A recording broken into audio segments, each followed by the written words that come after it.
How's it going, everybody? Welcome back to another video. In this one, I actually wanted to talk about scaling past 6 figures in your social media marketing agency, and actually really what I've seen has allowed that to happen, right?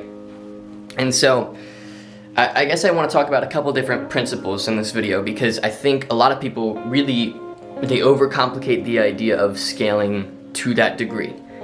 And I want to sort of walk you through the process that somebody's going to go through naturally, without thinking about it, in order to arrive at a 6-figure level in revenue. Maybe not profits, but at least in revenue in their agency, right? And so I want to talk firstly about my journey so far. So actually recently I framed this, which is the first payment I ever got in my business, which was $30 for, at the time I was selling little digital products, little Lightroom presets. If you're a photographer, if you know what that is, I was selling them through a small brand that I built over on Facebook, right? And that was all profit, and it was $30 into my pocket, and it was an amazing feeling. And then you fast forward to today, and I'm able to do like $3,000 in a day, where I just charge a client that much, or I charge, for a service, or I charge for maybe a retainer, or I charge, whatever else comes along my radar, right? And well, what happened? How did that 30 turn into 3,000? And there's a couple things that went on there, and this is my journey, and I'm gonna talk about my journey, and I'm gonna contextualize it for you and actually bring it home and talk about you afterwards. Well, with my journey, I did a couple things really, really well.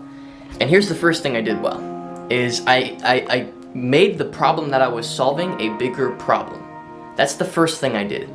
So instead of giving people commodities, I started fixing their lives, right? I started fixing their businesses. And a Lightroom preset is kind of just like this cute, like artsy-fartsy little thing.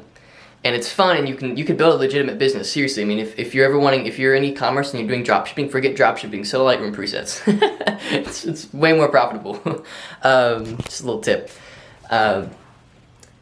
But I expanded the problem that I was solving. That's the first thing I did. And so why is it that I can get paid, at that time I was doing wedding photography, and I didn't really know what made wedding photography more valuable, and like how does market value work, and why can I charge $2,000 for a wedding and $30 for this, and why is it not the other way around, and why can't I charge more, or why is it that when I charge less things go different? And I didn't quite understand money just yet. And so I was kind of stuck at maybe $400 a week, maybe. Like I would shoot a wedding like every now and again for like $2,000, but most of the time I was charging anywhere from like $900, upwards of, there was a range, there's a big range. I worked with a bunch of different types of clients.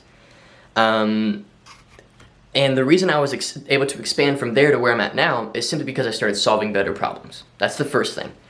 And then secondly, I started solving them more often, right? So I found systems to allow me to, once I figured out a better problem to solve it more often, to attract more people with that problem so I can continue to solve it for them, right? And that's where I began to get into the realm of personal branding, maybe. Or that's when I began to learn about paid advertising on Facebook, or I began to learn about paid advertising on YouTube, or building funnels, right? And so when you think about your agency, so I hope that makes sense. I did two things. I solved bigger problems, and I started solving them more often, right? And that's what took me from where I was to where I am now.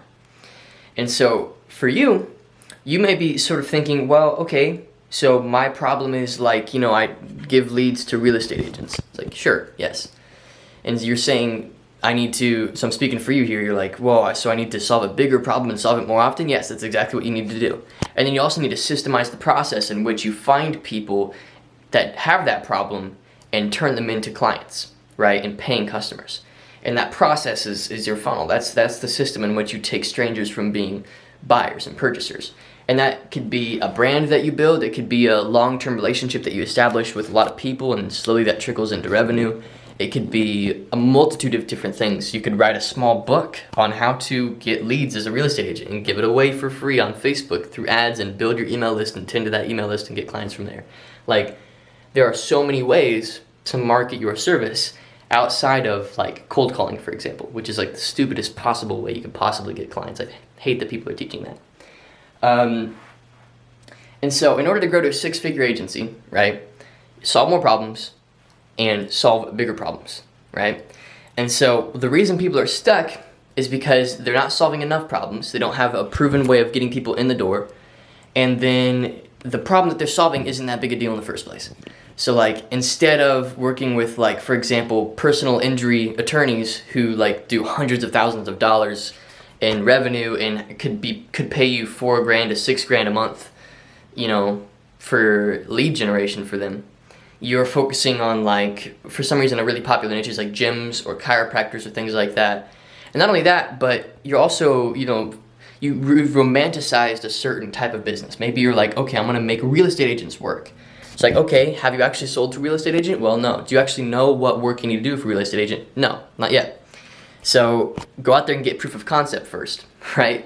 And then start, right? And then scale, and then systemize. So experiment for a while. A lot of people, they say pick a niche and stick to it, and I agree with that after you have proof of concept. Once you have proof of concept, stick to it and scale. But before you have proof of concept, anything goes. Like just test, experiment, play with different things, talk to different people, and try and focus on, your focus is to get a sale for a social media marketing related service. But once you have it, scale. And so getting to 6 figures is effectively removing the clients that take time that could be spent on higher value clients and replacing them with clients with a bigger problem and more budget and see you as more of an authority, right? And see you as more of a solution to their problem. And so that's really it, man. Like that, it's that simple. It's solve more problems and solve bigger problems. And then sort of, you know, point 2.5 would be systemize the process of doing so that you're not as involved. Get the right people, get the right funnels, get the right sales process, whatever, and begin to build a process around the problem being solved so that you can duplicate it and do it over and over and over again and scale. And that's what scaling is. It's a predictable system so that you can just get it to work on the back end. Once you have all the gears in place, scaling is just getting them to turn faster, right? Or adding more gears, or removing unnecessary ones. And so where people get stuck, they get stuck at like, you know, a common range to get stuck is like $2,000 to $4,000 a month. And you know, I've been there, I understand. And really, the only reason you're stuck there is because you haven't picked a bigger problem to solve, or you haven't figured out a better way to get more people to solve problems for, or you haven't built the right systems in order to allow yourself to scale. And that's how you have to be thinking, is more problems, bigger problems, and systems. And if you're thinking in that direction, then you will guaranteed, slowly but surely, begin to scale, right? And you will pass the 6-figure mark, if not even further.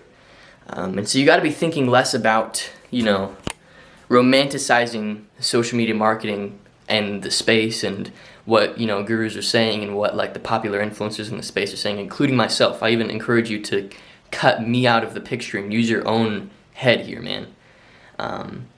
Because we're going to feed you noise. And so why am I saying that? Well, I'm saying it because if you follow every possible little thing that I say, it's not going to work, because my experience is what I'm speaking from, and what has worked for me is where I'm coming from. And it's going to speed up the process for you quite a bit if you listen to people. But at the same time, I cannot come into your business and say, change this, reach out to this person, and land this deal by doing this, and then here's how you get results. And I can't do that because it's YouTube, and you know, 2, I am not in your shoes. And so when it comes to scaling, I think the last point I want to make is, you know, you have solve bigger problems, solve more problems. Point 2.5 is, you know, build systems. And then point 3 is trust yourself, right? Trust your ability to creatively problem solve along the way. Like, humans are smart, man. We're really freaking smart. Like, we can figure things out way more than I think we give ourselves credit for, right?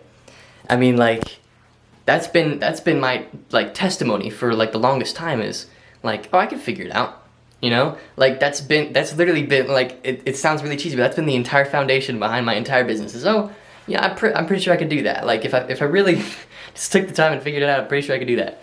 And that has been what has gotten me to where I'm at. Is just like that ability to just trust that it'll like I'll probably fail a couple times, but who cares? You know, it's like that's a part of the journey. I'll figure it out. And so I want to encourage you to have that same mindset, and that's really what it takes. So I hope this video was valuable to you. You know, I think on paper, practically, do more outreach, have a better service, build a team if you feel it's necessary. You know, it's going to take proof of concept. Once you have proof of concept, and all proof of concept is, by the way, I've talked about this in a previous video about overthinking. Proof of concept is when a client pays you, and the client's happy, and then you're happy. And that's proof of concept. So then you can scale off of that. Once you have proof of concept, build systems around that proof of concept that allow that instance to happen more often, right? That's all you need to do. And it begins to scale very, very quickly. So I seem to like say the same message in my videos recently. I try to flip it up a little bit, but like it all comes back to systems and processes, and you know, it's like all of it. As an entrepreneur, that's all it is. And so like the last video was about overthinking, and this video is about you know, scaling past 6 figures. But both the videos are about systems. So I feel like I'm kind of a broken record, but you know, I hope it's valuable for you nonetheless. And if you enjoyed the video, subscribe, leave a like down below. If you have anything you want to add, leave a comment. If you have constructive criticism, if you have, you know, even though I freaking think most of the constructive criticism I get is stupid, if you have any like questions, or if you have any video suggestions or anything like that, just hit me up and let me know. And I'll get back to you. I respond to most comments. So thanks once again. Hope you enjoyed, and I'll see you in the next video.